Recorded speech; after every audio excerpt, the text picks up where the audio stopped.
call and then see who joins. So, morning James, morning Phil. Morning Steve. Morning Podrick. Morning Peter. Morning Phil. Thanks for joining. If you could mute, please, that'd be great, just to cut out any background noise. Morning, William. William's looking very smart with his tie. Are you the only one with a tie on, William? Maybe because Henry's got a cravat, you've got a tie. So there we are. Good to see you. Morning, David. Morning, Derek. Thanks for joining. Really appreciate it. We hope you all had fantastic bank holiday weekends and enjoyed the sunshine. So yeah, back on it today. So really appreciate everybody's attendance, and thanks in advance to Mike for presenting today as well. It's should be a really interesting session. As I say, if you have just joined, could you please mute Derek? If you could mute, please, that would be great. Thank you very much. Excellent. So just a sort of a bit of housekeeping. Thanks for everyone for joining. Welcome to this week's coffee morning. We're delighted that Mike Smedley from ISIO has joined us for presenting on the recent trustee survey that ISIO undertook. So I know Mike's got a few slides. As usual, we are recording. So can we have a thumbs up that everybody's happy to for the recording to continue? Thank you, Mike. And we will, in usual fashion, ask you to raise a hand if you would like to ask a question of Mike. And obviously, we'll also open up the chat if you want to make any comments in the chat. But as we all know, Henry and I will bring you in if you make a comment in the chat because we do like interaction.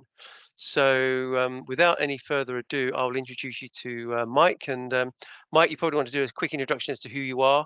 Most people might probably know you, I think, but some people may not. So over to you, Mike, and thanks for joining us this morning. Yeah, thanks, Stephen. Morning, all. Yeah, and I certainly see a few familiar faces. So for those I don't know, I'm a partner at ISIO, was a partner at KPMG before that, scheme actuary by background. And for my sins, one of the things that I've done the last few years at ISIO is run this survey that we do of professional trustee firms, which is always interesting to interview them all and to hear what's going on. So that's kind of what I'll share a bit today. Now I'll share my screen in a minute and share slides. I'm conscious I might lose people's faces. So Steve and Henry, if you want to shout if anyone's waving frantically at me, because I probably won't see. But I'm very happy to take questions on the way through if people want to ask, make it interactive, or wait to the end. Either's fine with me. I'll probably talk for 20 minutes or so and run you through things. And I should apologise in advance for the false advertising. I think the picture from LinkedIn that Henry and Steve took's about 15 years old. So I'm sure no one's turned up just on the basis of the picture. But apologies in advance if the real thing or the virtual thing disappoints. I must update that soon. Was the picture 15 years old, or was it of you when you were 15 years old? Is that not the same thing, Henry? But anyway,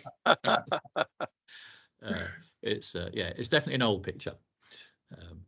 So let me share my screen if I can manage to do that. Let me get. All right. Oh, I want to share that one. Right. Has that worked? Yep, looks fine. Yeah. Cool. All right. So I'm gonna talk a bit about I guess the trustee survey that we did. Share a few of the extracts. You can see the whole thing on our website anyway, but also I guess give you a bit more insight and colour to I suppose what we see as the themes coming out of that, and inevitably there'll be some generalisations in here. So if I say firms like this do that, then I don't mean that they all do it all of the time, but it's a bit of a generalisation. And I thought in terms of agenda, I would cover really three things. So one, a bit about the survey, what the trends are and what we're seeing in the market. Secondly, touch on sole trustee briefly, and thirdly, just to make it interesting, a few predictions for the next few years. So if I start off with, I guess, market trends. So what are the themes that we've seen and I've seen coming out of the survey this year and over the last few years, really? So there's sort of 4 points up there. consolidation, which obviously and what I mean by that is consolidation of firms coming together, not consolidation of schemes necessarily. We've obviously had some sort of mega mergers, if you like, as well as a number of other smaller takeovers. Linked to that, I think we've seen the market become a lot more commercial. I'm not sure that trusteeship could ever be called a cottage industry, but it certainly isn't. If it ever was, it's not now. So it's much more competitive. Firms have got revenue targets and structures, or at least some firms have. And so it's a much more kind of commercial space than perhaps it used to be. Thirdly, and I'll talk a bit more about each of these in detail, so don't worry that I'm cantering through. Thirdly, differentiation. And what I mean by that is we've seen there are different sort of camps of firms, different models that they're taking, approaches to market, and that's kind of diverged over time. So there are some quite distinct groupings of firms, the way we see it. And finally, regulation, and maybe that one should have a bit of a question mark in that, you know, we're not quite sure what's coming, but it's definitely kind of a hot topic in terms of what will or won't be coming, the sort of accreditation of trustees and that sort of thing. And the other one that I will, as I said earlier, I'll touch on is sole trustee, which is not new, but is a kind of a growing trend and part of the market. So if I start with, I'm going to cover the sort of top two together with some of the survey data on consolidation and sort of commercial, as commercialization, as someone put it, of firms. I don't know if that's a word, but sort of described it quite well. So this is an extract from our survey. It's focused on the largest 10 firms. There are obviously lots of other smaller firms, individual independents and so on. So, but this data is the largest firms. And what this chart shows is effectively for each of those firms, the number of professional trustee appointments that they've got. So the number of schemes that they are appointed to. And I say it's important that this is the number of schemes. Size does not mean quality necessarily or anything else, but it is just showing the number of appointments. And also the mix of different firms' business can be quite different. So some of the data in the survey will show that, I don't know, it's no surprise that Law Deb will have some of the biggest pension schemes. So although they're not the biggest by number of appointments, if you add up all of the assets of their schemes, they would be the biggest. And the converse is true for some of the others. So that sort of gives you a picture. And if you want to sort of, I guess, illustrate some of the consolidation points on here. So we've had, you know, take IGG, Independent Governance Group, on there. That's the coming together of Ross and ITS. They've also bought CBC. They bought Ian Pittaway's trustee business, Kieran Davies. And then they've also gone a little bit sideways. They bought Like Minds from a communication perspective and IC Select. So they've obviously brought lots of things together. Videt's the merger of 2020 and PSGS. And again, they've had other smaller things come through. Zedra bought what was Pitman's Trustees Limited, obviously, Inside Pensions. And I think since then, AAA, Caledonian, Stephen Yandel's business. I'm sure I've missed some, but you're going to get the idea. And we're now at the point where the three firms with biggest bars on that chart, so the biggest numbers of appointment, Dalriada, IGG and Videt, are all private equity backed. And I suspect, I don't think I've got the data, but I suspect if you looked back 5 years, maybe none of those firms are in the top three. I won't say that's the top. I use the firm loosely in terms of the biggest numbers of appointments, but the biggest three, whereas now they are. So there's obviously been quite a bit of change in those firms. And what does that mean? I say, coming back to the point of being commercial, some of the firms, particularly the private equity backed ones, have obviously got business plans, sale targets. They've got marketing teams now. You kind of see some of them all over LinkedIn. You see them offering more broader services, and we'll come back to that. And so I suppose we see quite a different market. And one thing that was really noticeable when we did the interviews this year is all the firms said the market's really competitive. It's quite hard to win business because people are putting, you know, strong teams and proposals forward, and they're having procurement processes. And it's not what it might have been 5 or 10 years ago when, you know, you'll have a coffee or a glass of wine with 2 or 3 individuals and then pick one. These are often now full-blown procurement process. So there are definitely some firms that are finding that more difficult and certainly having to put more effort into winning business. Unless anyone's got any questions there, I'll let Henry and and Steve chip in. If so, I'll move on. So just touch briefly on quick look at the people at these firms as well. So again, this is just a couple of the charts from the survey. And probably you've got some diversity statistics on the left if people are interested in that, and then some of the backgrounds on the right in that pie or the donut sort of chart. So you can see from the chart on the right that most of the trustee directors, so this is looking at the people that really sort of act as trustees of these firms, most of them still are people with a pensions background, so pension lawyers, actuaries, pension managers, government advisors, investment advisors, and so on. But there are a number that aren't, and probably the thing that was most striking this year, there's a little pink slice to the almost the last slice, but top and slightly to the left, which is career trustee. So this year we've had 7% of trustee directors, which is about 25 people across these firms. So they've got sort of 300 between them, who have said now that their primary career has only ever been as a trustee or in trusteeship. So these are often people that have grown up within the ranks of those firms, and their primary career has also always been a trustee. So that's quite a difference from, I suppose, some of the firms or some of the individuals where, trustee might have been something they did at the end of their career as they were sort of winding down. And so the mix and the age profile of trustee directors at these firms has changed quite a lot. And to give you a bit of insight, I think one of the firms said to me quite proudly that they just got their youngest accredited professional trustee, and I think she was 26. So that'll give you an idea of how things have changed and how some of these firms look at trusteeship.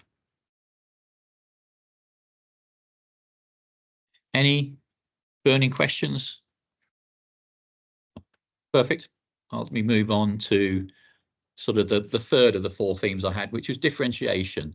And this one's been kind of emerging for a couple of years now, but is really quite stark at the moment. So this is a chart that's in our survey, and I will say here that this is generalizing. These are ironically, I've printed this in black and white, so I can validly say these are shades of grey, albeit they look like shades of green and purple on the screen. But if you're trying to generalise and characterise firms, we see sort of three groups. I'm going to start with the bottom left on the focused firms, as we call them. And these are firms that generally, where they're acting as trustee, they will put one person on the trustee board if it's co-trustee, maybe have a team of two. Obviously slightly different if it's a sole trustee appointment, that you have to have two or more people involved, but often these, if it's a co-trustee, you might just have one individual. They are probably biased to what I'd call the sort of non-executive style trusteeship. They're not offering lots of additional services. So as I think one of these firms described it, we stay in our lane of trusteeship, as they put it. And they're clearly fulfilling that trustee role, and that sort of top slice, if you like. They might be scheme secretary, they might not, but they probably won't be offering broader services beneath that a lot of the time. So they'll be relying on sort of advisors and in-house team to do a lot of the delivery, and that's their. And those firms would say that they are kind of pure trustees. They're not, they would focus on their independence, free of conflicts, being those kind of experienced decision makers.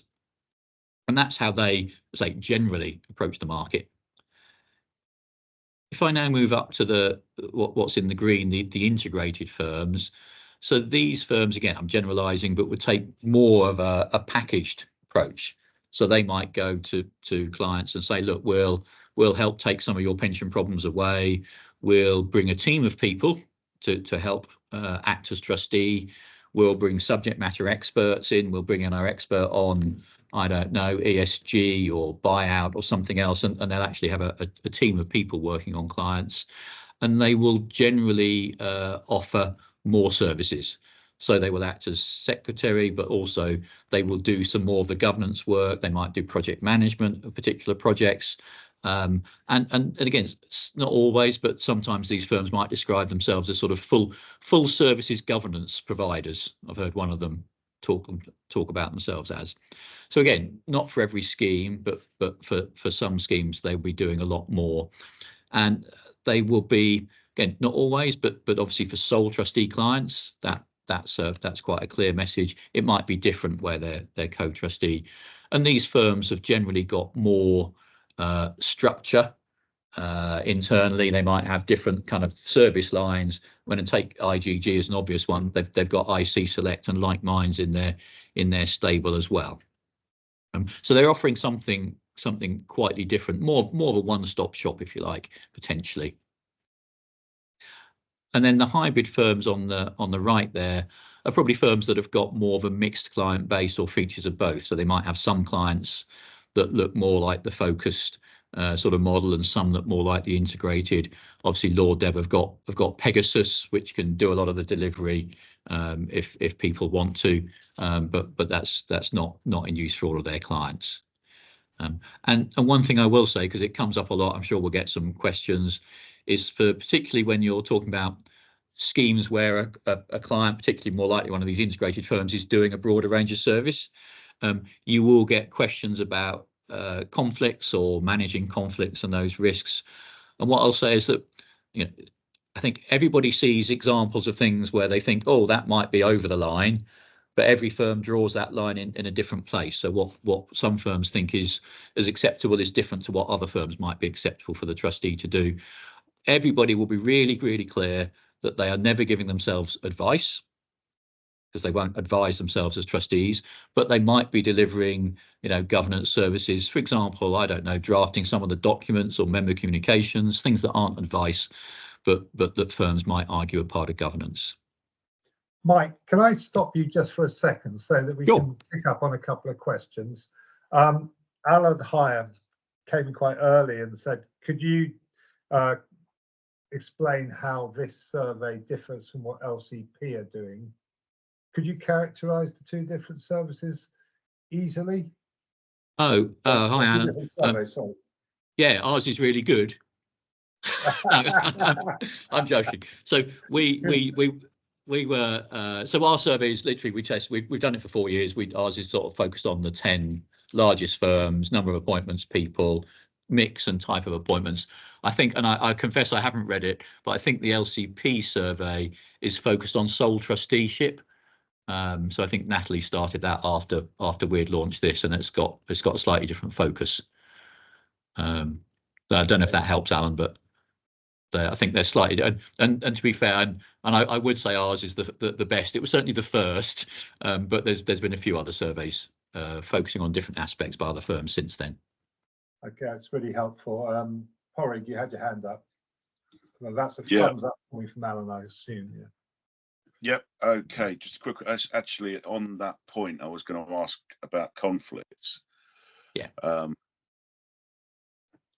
It's the point about conflicts it's long-standing, and it's been very easily overlooked, or apparently overlooked, because where you've got sole trustee companies in sole trustee, the position of sole trustee. Sorry, I'll get my brain working in a second. They're then gunning for the company or the scheme secretary position, because then they've got a closed shop for any other additional services that company wants to sell in, and it's being seen across the market. Okay, so how concerned should people be about a sole trustee providing their company for additional services, or be the shoe-in for additional services? And also, it comes back to your point earlier about regulation. How long do you think before the regulator cops on and thinks that this is actually not particularly good from a governance point of view, unless it is completely transparent, which it's not, because these are often very small schemes. Yeah. So there's 2 questions there for you. Yeah, no, and they're really good points, and it is, and I'll come on to the regulation on the next slide, so we'll talk about that then. I think it's difficult, because we all know the pensions industry has got lots of potential conflicts, and and there are definitely advisory firms, and I'm in one that are probably, people would say, guilty of trying to do the same thing. There's lots of firms with commercial interests. And I don't know, I mean, we had the sort of CMA stuff, didn't we, on the back of investment consultants sort of putting in fiduciary management services, which is in a similar vein. So, you know, we kind of all know there are conflicts, and it's about how they're managed. I think, you know, you can always find, you know, an isolated example where someone says, oh, that doesn't pass the smell test, that looks wrong. In practice, it's kind of hard. It's hard to say across the market it's wrong, and it's difficult because everyone's got you know, potentially sort of interests of some shape or form. I think, to me, the thing that I find most difficult, particularly with sole trustee, is that I think your average company and finance director is normally the one, or an HR director is appointing the sole trustee. I think it's really hard for them to gauge whether the sole trustee is doing a good job. And I think it's that oversight that makes it difficult. They can obviously judge the cost and the spend, and that does come out. But I think in terms of whether they're doing a good job, whether they've picked the right suppliers for things, that's really hard for a finance director to judge. And quite often, if I'm honest, the finance director has given it to a sole trustee firm because they haven't got the time or inclination. They want someone to sort it out. They don't really care who does it all, provided it all happens and the price looks all right. And so it is hard. I think the one thing that helps is that, you know, we're all a sort of connected industry where there's a lot of interdependencies. You know, so consultancies rely on trustee firms rely on consultancies to get appointments, and companies. So there are some checks and balances, I think, in terms of those relationships. And obviously there are sort of I forget exactly what it is. There's a code of practice, isn't there, on sole trusteeship, the APPT one. But there are there are policies, and the big firms, you know, none of these firms wants to get into trouble for doing it wrong and harm their reputation. So they will have processes and things. It doesn't mean that they'll, you know, get followed 100%, and doesn't mean that you'll always agree with them. So I think it is a genuine challenge. And yeah, you definitely see some where you think that doesn't look right. But equally, you know, you hear arguments back that says, well, you know, consultancies did X and Y, or it's hard to sort of see that. It's hard to find anything obvious that you could say is done wrong. But there are definitely firms that do different things to others, if I put it that way. And if you're some of those focused firms will sit there and think that some of the other firms are doing it wrong. Yeah, but are you sorry, happy to take one more call? Oh, sorry, Corey, do come back. I was just going to add to that. Sorry, that it's even harder to see if you've got the trustee and the pensions secretary sewn up as well with one company. Yeah. Your point about fiduciary management's well made, but you've got a performance figure that goes alongside that, which, you know, is largely meaningless as some of the other services that are being offered by these consultancy firms. So I'm saying the measurement isn't going on. There isn't transparency or visibility of these things.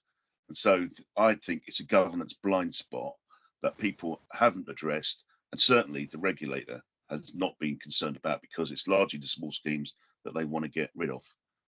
Anyway, there you go. Thank you. Yeah, well, we'll come back to regulation because I think they are interested, but there is the bit that's really difficult if you're the regulator, and I know David's on, so he'll probably chip in later, but from his past experience, is that if you're in Brighton, then do I want one of these firms that's a sole trustee, or do I want the CFO and his mate as a trustee? I probably prefer the sole trustee.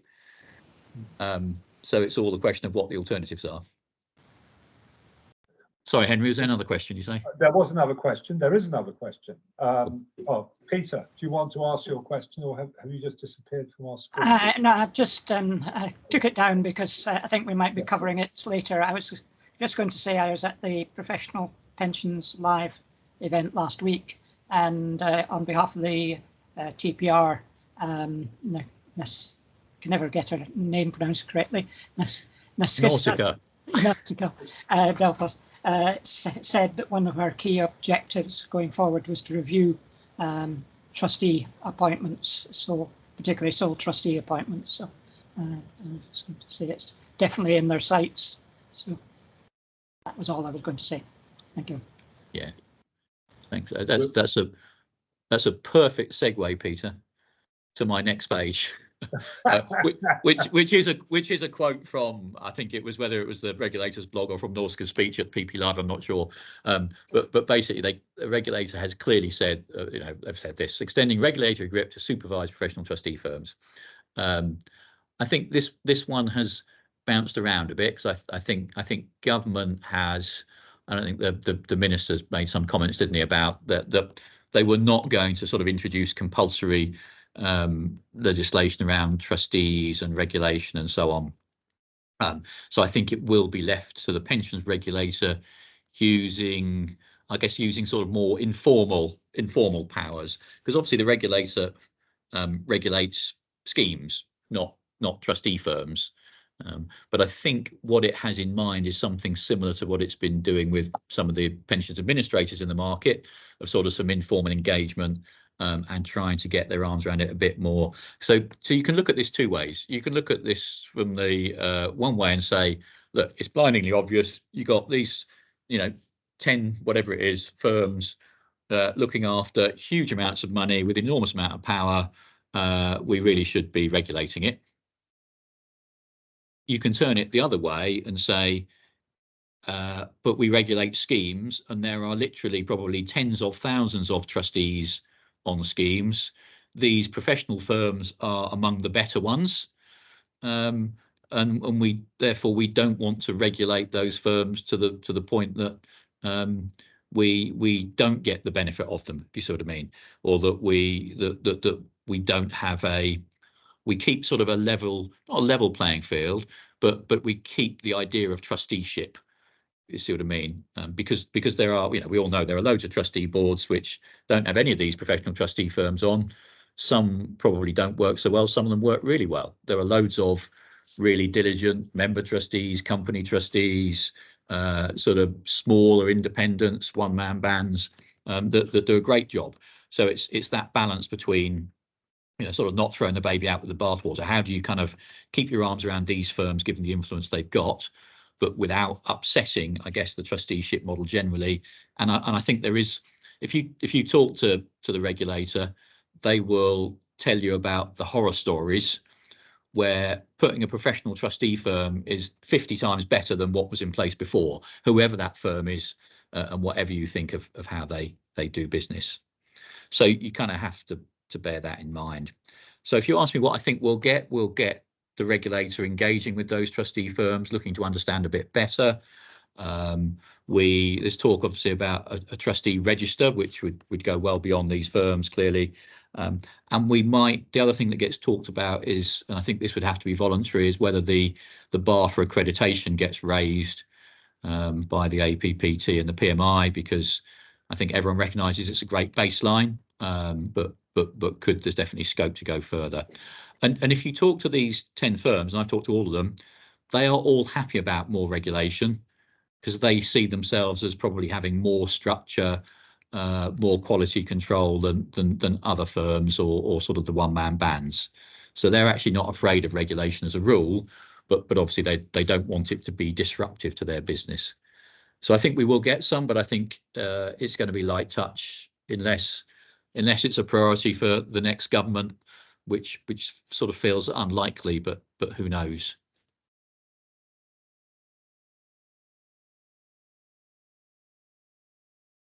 I'm conscious there were some questions on regulation before.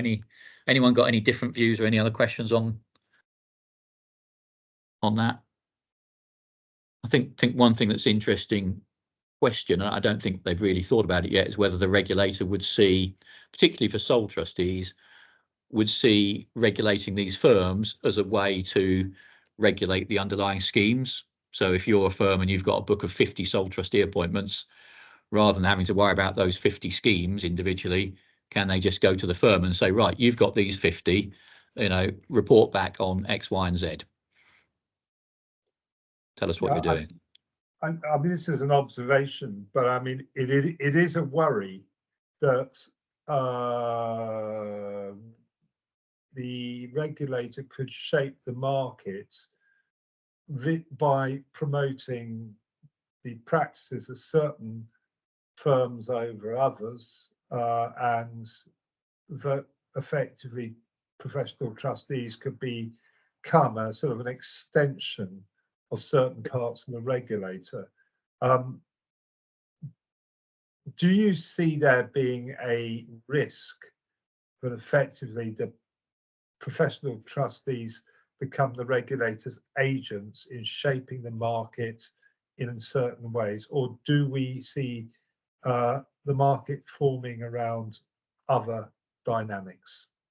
It's a good question, Henry. I don't think those firms have any appetite whatsoever to become arms of the regulator, if you like. So I think that they would strongly resist that, and they clearly don't want lots of intervention in what they're doing and how they do things.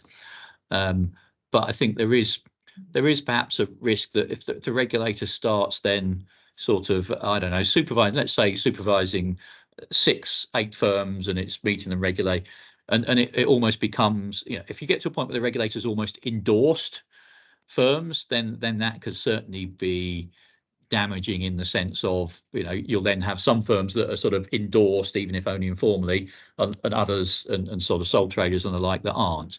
Now, I think the regulator's kind of well aware of that, and will go to great pains not to endorse anyone, if that makes sense, or to endorse everyone equally. But yeah, there's clearly a risk in the same way there is with I don't know, actuarial advisors. So give an example, the pension regulator goes out to the big actuarial firms, and starts talking about the DB funding code and what they see and what they're expecting. They clearly can influence through consulting firms. They could probably have more influence through these trustee firms if they wanted to.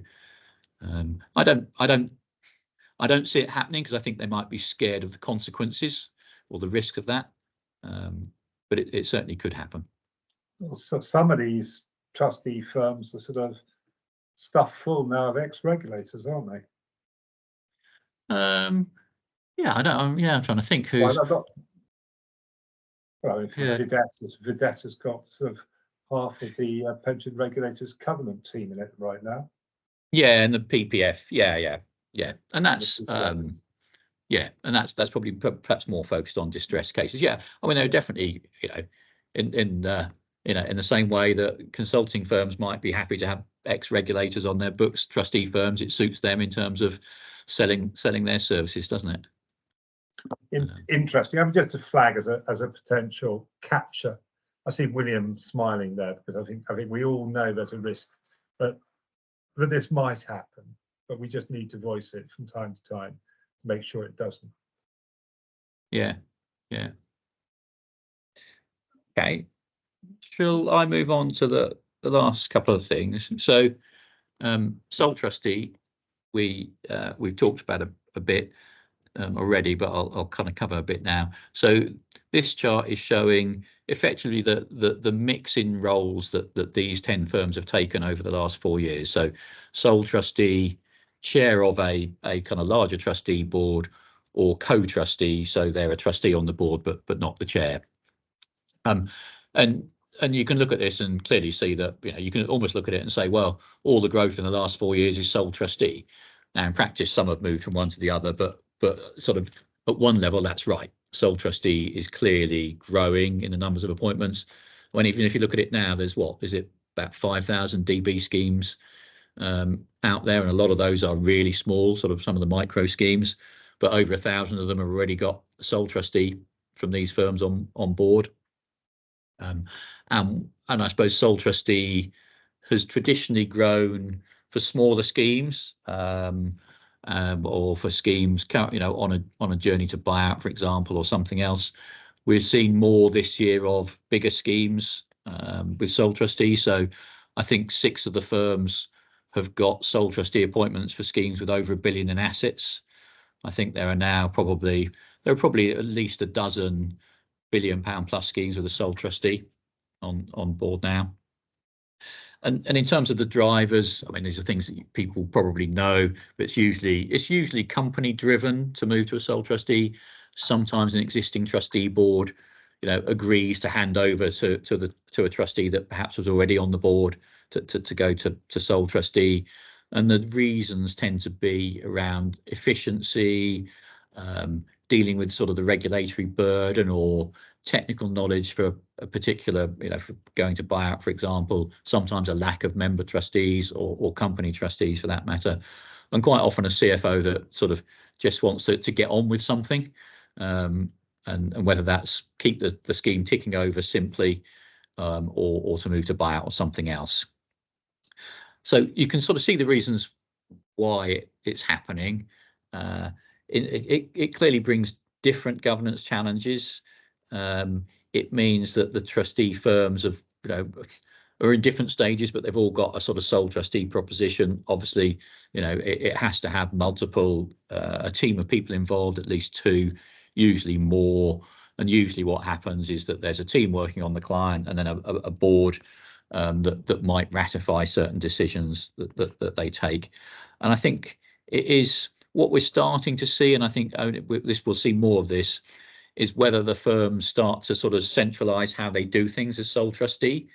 So sort of for efficiencies, for consistencies, to help sort of with compliance.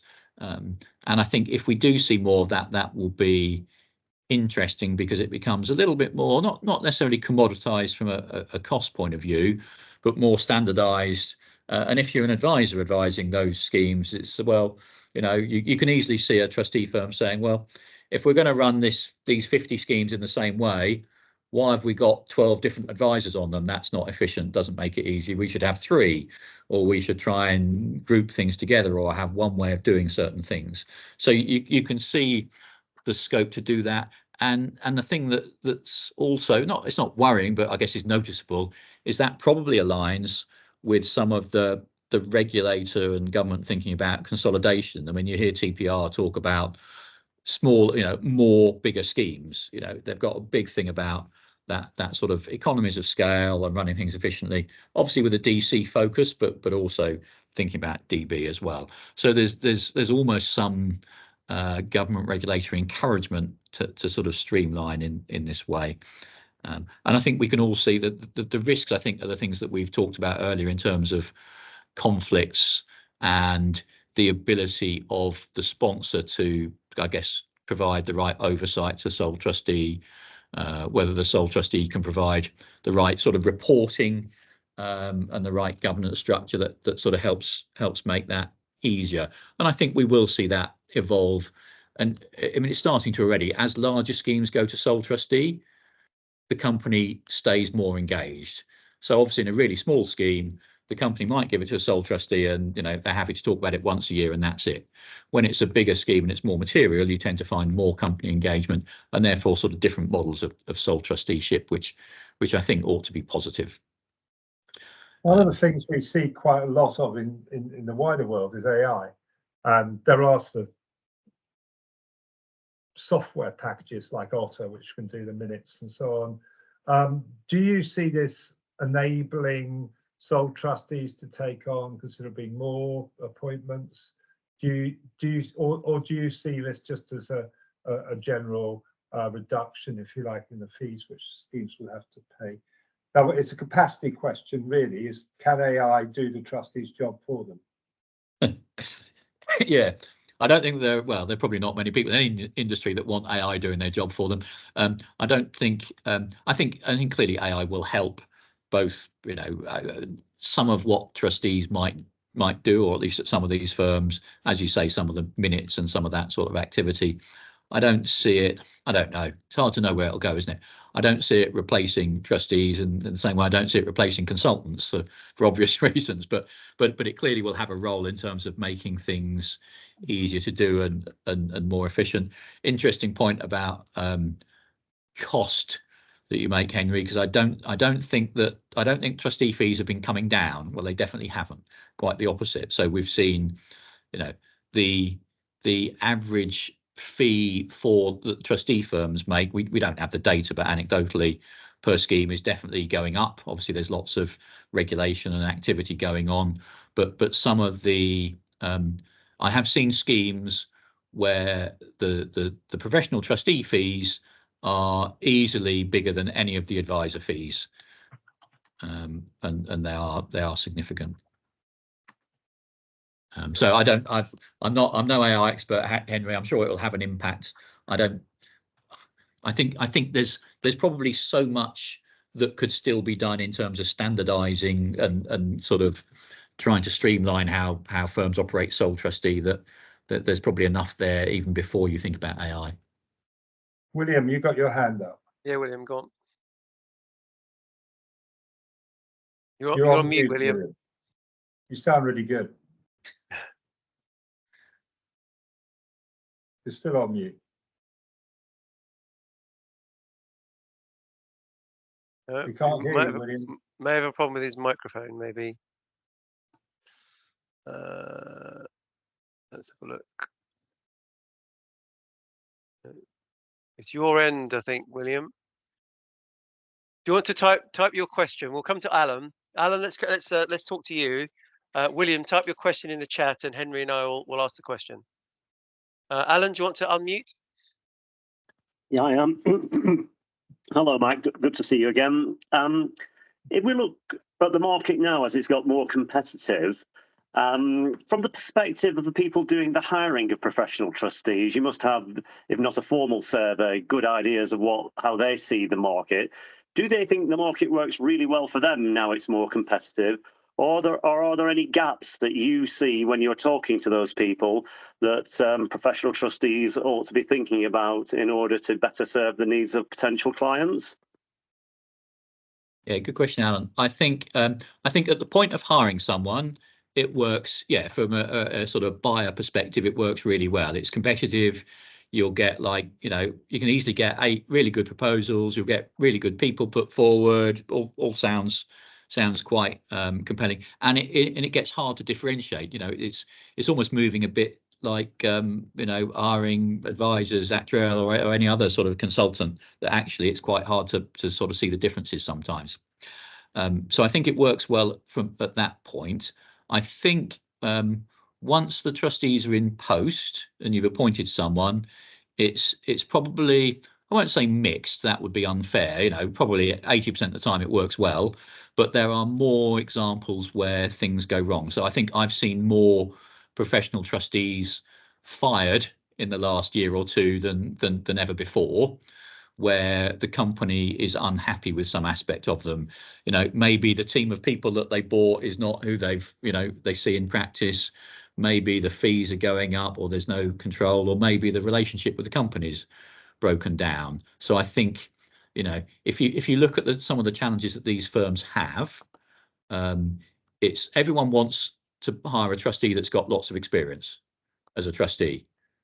All these firms have hired loads of new people in the last 3 years, or not all of them, but a lot of them have. So you've kind of got this balance of firms trying to kind of direct resource in the right place, and buyers all wanting the A team, if you like. And obviously they can't all have the A team. Not that anyone has a B team, but you know what I mean. So I think there are challenges. There are more challenges probably for these firms in managing clients on an ongoing basis, just because they're a little bit stretched, and it's kind of growing pains, if you like, that they're sometimes struggling in the client management aspects more than anything else. That help, Alan? Yeah, that's very helpful. I mean, what struck me in your answer was it's extremely difficult for the buyer to differentiate between the various options, which isn't necessarily to me a sign that the market's working very well for the buyer, because everything starts to feel a little bit homogenous, and you really only find out how well it's all going to work for you once you've made the significant investment of hiring them. So it does sound to me like there's some opportunities and some gaps to fill there. I don't quite know how to do it, but interesting. Yeah. I suppose it's. I think it works in the sense that you will get 8 good quality proposals rather than 2 good ones and 4 crap ones that you couldn't use. But yeah, it's definitely hard to differentiate. And I've said this to the firms that they should be working. We had that differentiation slide earlier. I think some firms should be sort of playing up their differences more. But obviously there's a balance for them, because they all want to be able to compete for everything. So, you know, you can't be all things to all men and women and then be different as well. So I think they're struggling with that. Shall we give William another go? Yeah, Have come a on, William. try.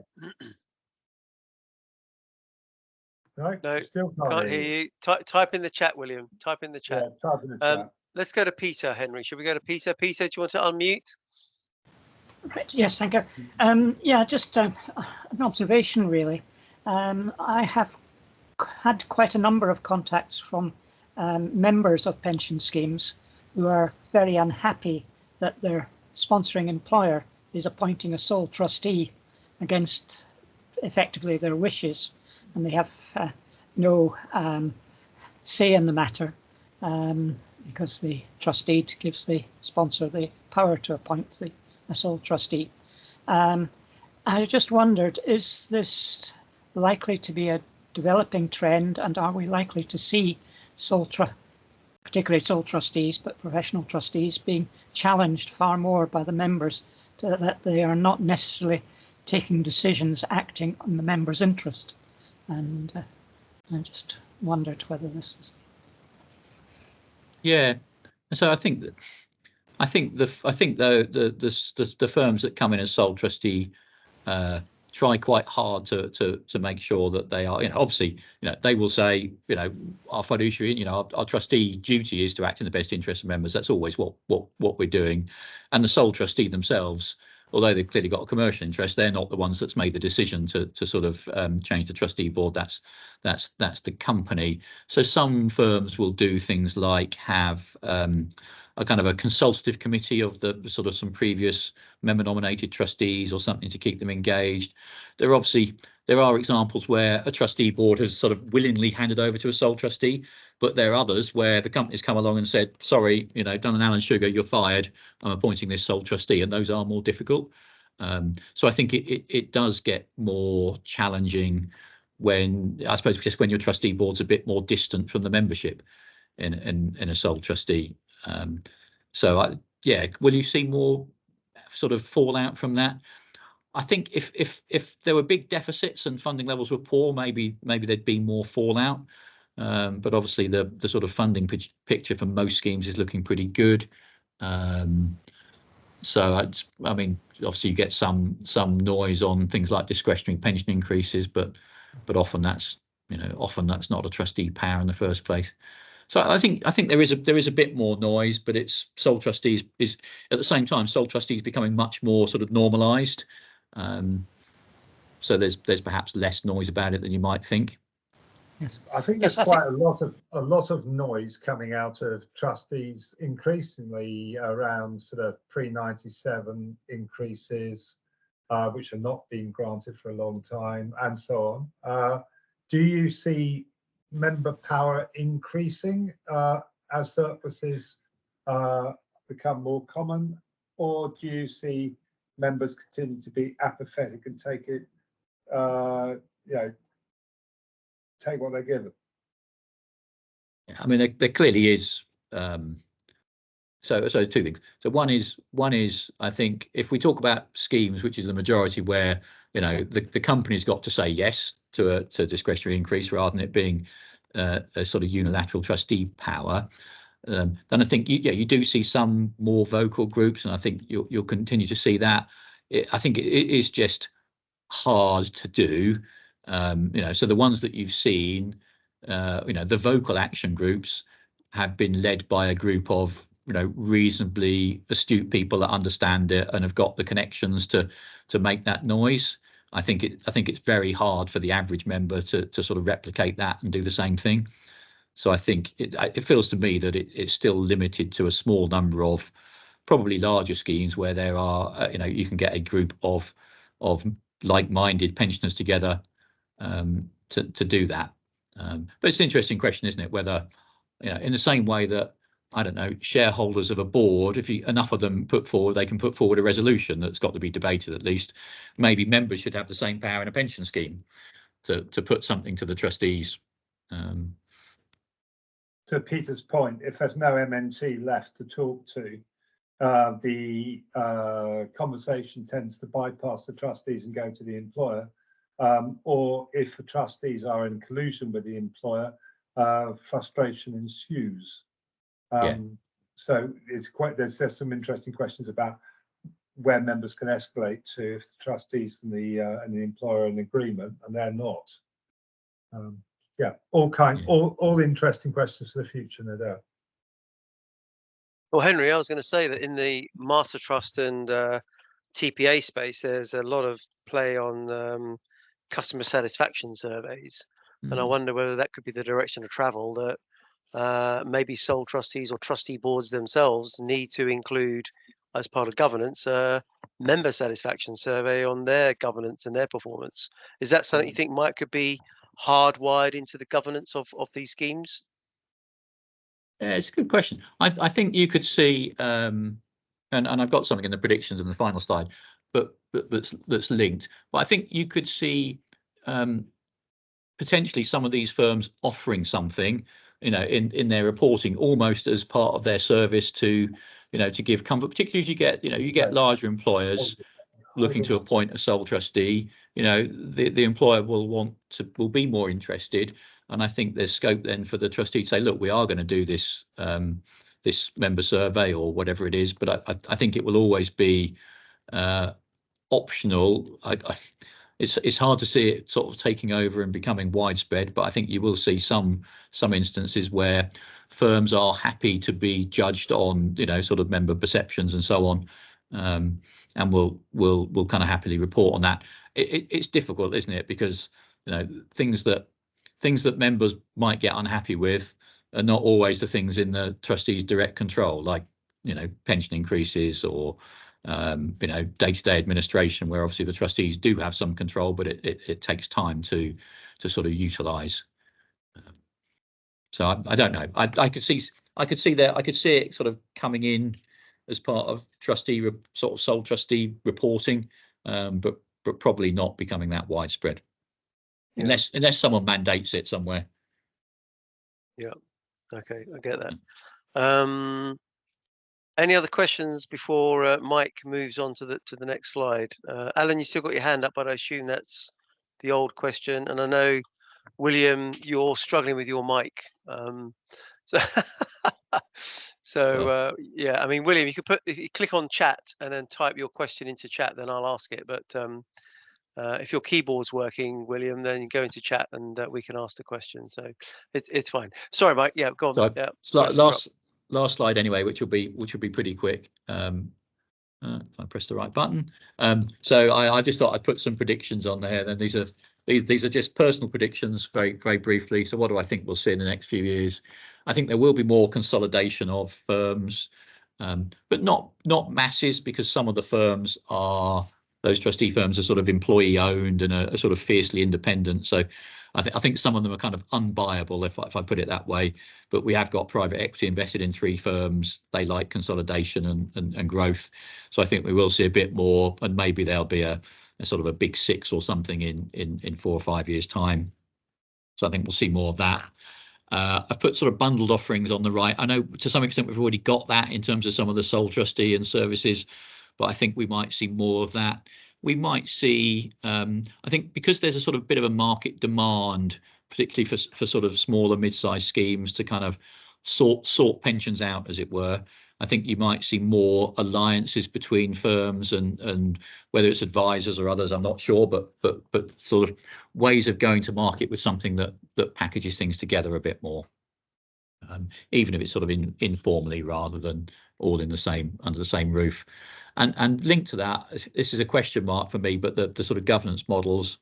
I wonder if you will see more types of trustee board or people looking to evolve trustee boards. For example, I can see sort of 2 structures you could have. I mean, rather than the sole trustee, you can obviously have the sort of the unitary trustee boards that we've got, but at the moment you have trustee boards where all the trustees are sort of equal and in theory have got the same role. Whether you could see a move to more like unitary corporate boards where you have kind of clearly executive trustee directors, people that are going to be doing some of the doing, maybe the professional firms or some of the professional firms, and sort of more non-executive trustees on the same board whose job is more to sort of test and challenge and oversee the more executive trustees. So maybe that's one idea. The other idea that you could look at is more the sort of two-tier trustee boards. So, for example, in the Netherlands and some in the US and others, you'll have an executive board and then a supervisory board. Now, maybe if you're one of those more integrated trustee firms, you say, look, we'll make us the sort of the executive trustee board, and then appoint someone else to sort of be a check and balance as an oversight, almost like a supervisory board, even if they're technically not a trustee. So those are more speculative, but I could sort of see there being some options there that might address some of the kind of conflicts and challenges that arise from some of the current structures, particularly the sole trustee in the larger schemes. But don't hold me to any of those. They'll like all my actuarial advice. The answer we'll probably have it wrong. We will. It's fine. Actually leads nicely into William's question, actually, which is, how has the culture changed with the arrival of private equity money?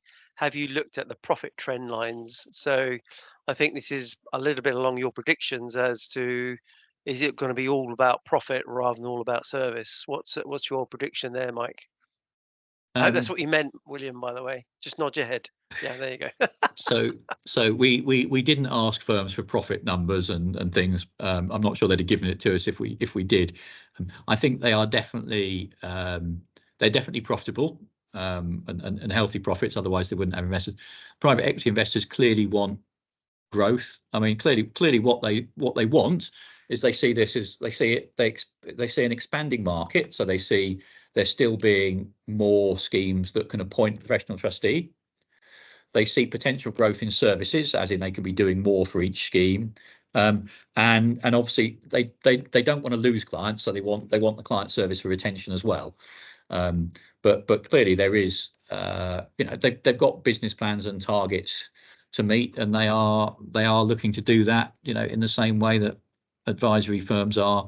And I won't say it's completely new. Some of the trustee firms would already have had those targets and be looking to grow. And obviously they're all looking to make profit, even if it's just to pay themselves rather than a shareholder, as it were. But yeah, I think the bar has definitely been raised. These firms are now more commercial and more keen to make money than perhaps trustee firms of 5 years ago. Yeah. Okay, good answer. Peter, you got your hand raised, and I know there's another question in the chat, but Peter, you go first, and then if you want to unmute. Right, thank you. Just a couple of quickie. I think you're right about your prediction about the executive, non-executive sort of split on the board. I wondered whether the firms we've talked about the differentiation and those that are funded by private equity, perhaps having slightly different. Do you see a differentiation by culture of looking at the big six, the big three against the ones that were very large a few years ago? A lot of those came from a culture of we are helping organisations and members, almost from a union background, if you like. I wondered whether that trend is a past trend or a future trend. And finally, the third element was, we've talked a lot about DB. What is the role in DC trusts, if you like? And I just wondered what your thoughts were on those. Thank you very much. Yeah, good questions. So I mean, I'll do DC quickly first, just because the survey does ask about DC appointments, but it's not. I think for those bigger firms, not that it's not a focus, but they see the trust-based DC market as shrinking, and therefore it's not where they're aggressively trying to grow, as it were, because they see more schemes going into master trusts and so on. Clearly, a lot of these firms have got appointments to master trusts or independent governance committees as well. So whilst they will all have sort of people with DC appointments and some DC expertise. I don't think they're seeing that as being a sort of not a shrinking part of their business, but not the bit that's growing, if I put it put it that way. So I think that's becoming less of a priority for them, although clearly these firms are worried about, some of them at least, worried about their longer term growth. Well, if DB's shrinking and DC shrinking, where are we going to grow from? So they are alive to other opportunities and sort of expanding in different directions. On the culture point, I think probably the biggest difference that I see is firms where they are, I hate to call them franchises because that's not right, but firms where there's some firms where they are very much focused on, we're a bunch of people that have got our own trustee appointments, that we come together to share information, but we have a lot of autonomy individually. We have our own appointments and we sort of do their own thing, and they're often sort of employee owned or that sort of culture. And they may have more of the people who are not necessarily late career, but are not 5 days a week and want the flexibility and so on, and they're sort of more non-exec. There's a difference between those sort of firms and the ones where everyone's a full-time employee, you know, or permanent employee, not necessarily full-time. You know, everyone's got a boss and a reporting line, and they know and they get told what to do to some extent. So I think you see the cultural differences there, and that's not perfectly aligned with the sort of focused and integrated firms, but there is more of one than the other. And it's not. I have to be impartial to all of them anyway, but I do genuinely think that they're not. None of them are right or wrong, but for an individual scheme, often one model or one type of firm is better suited than another. So it depends what you want, rather than some of the firms doing it right and some doing it wrong. Yep. Good Thank you. answer. Excellent. If I had a camera, you would see me nodding my head. So thank you very much, Mike. He's nodding his head. Thanks, Peter. David, I know you've been on the call for a long time. There is a question as to whether you have any thoughts on the TPR going forward. Do you want to unmute and give your opinion on that subject, or are you happy to say a few words, David? Although I should point out that I don't speak on behalf of the pensions regulator anymore, so any views that I might have are my own. I mean, I mean, great summary, Mike, of the trustee market, and really good to get your insights on how the market's developing. I mean, I think, as you said, Mike, the regulator understands the way the market is developing, is interested, maybe concerned around the power and influence of a relatively small number of firms across a very large number of schemes, large asset base. And, you know, it obviously crossed my mind, whether is it easier just to regulate the trustees and the decisions they make, rather than actually regulate every aspect of operations of the schemes. And I think that you can certainly see some of that is playing out. So I think, you know, the regulator will try and supervise schemes. It doesn't have the regulatory power to do so, so it will do it by inviting schemes in to relationship supervision, see how they operate, see how they make decisions, see how they deal with risks and failures, and so on. And then no doubt will lobby DWP to introduce legislation to give it regulatory grip over trustee firms. I think that's sort of inevitable. But I think probably the regulator is quite surprised at the growth in corporate sole trustees. I sort of understood why they're needed, but I'm not necessarily sure it's desirable. That the market is shifting at the pace that it is to professional sole corporate trustees. I think that probably is a general view from the regulator. So I think you will see more regulatory oversight in this area, and as Mike says, most of the firms actually do welcome that.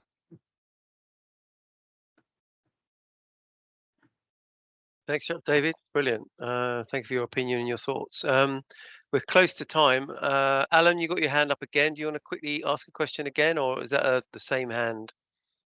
No, it was just to add to something David just said. If I go back a long time, when I was advising the government and when I was working in DWP, The only occasion I ever got in front of the cabinet minister, the DWP minister, was on the topic of regulation of pension trustees.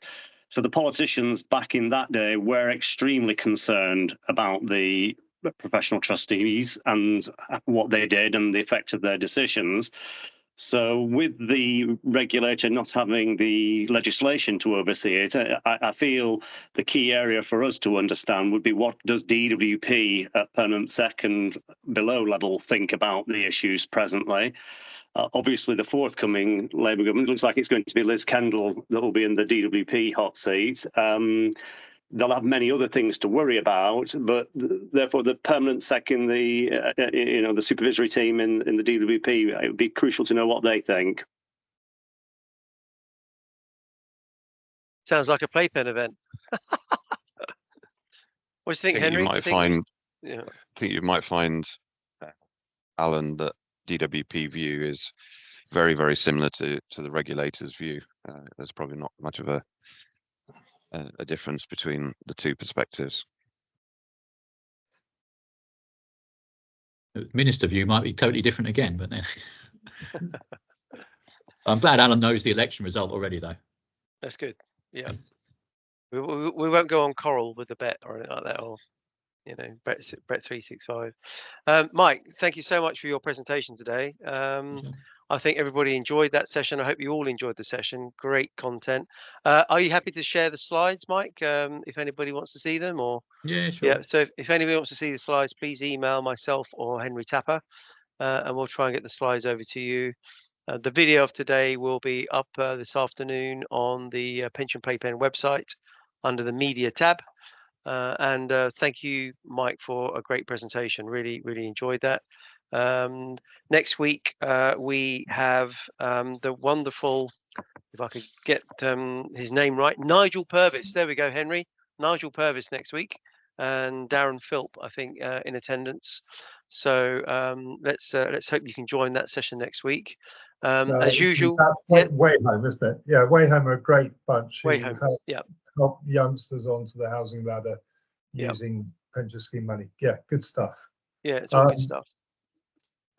Thank you very much. And I would also add that you can download this report from your website, can't you, Mike? It's on the ISIO. It's on the ISIO website, Mike, isn't it? I think. No, it's well worth grabbing it. I've been circulating it to everyone I know who I work with because it really is helpful. So thanks. I just reiterate what Steve said, which is a really helpful session. Cheers. Yeah, great session. Thank you, Mike. Really appreciate it. As usual, we pray for peace in the East and peace in the Middle East, and hope there's peace to come.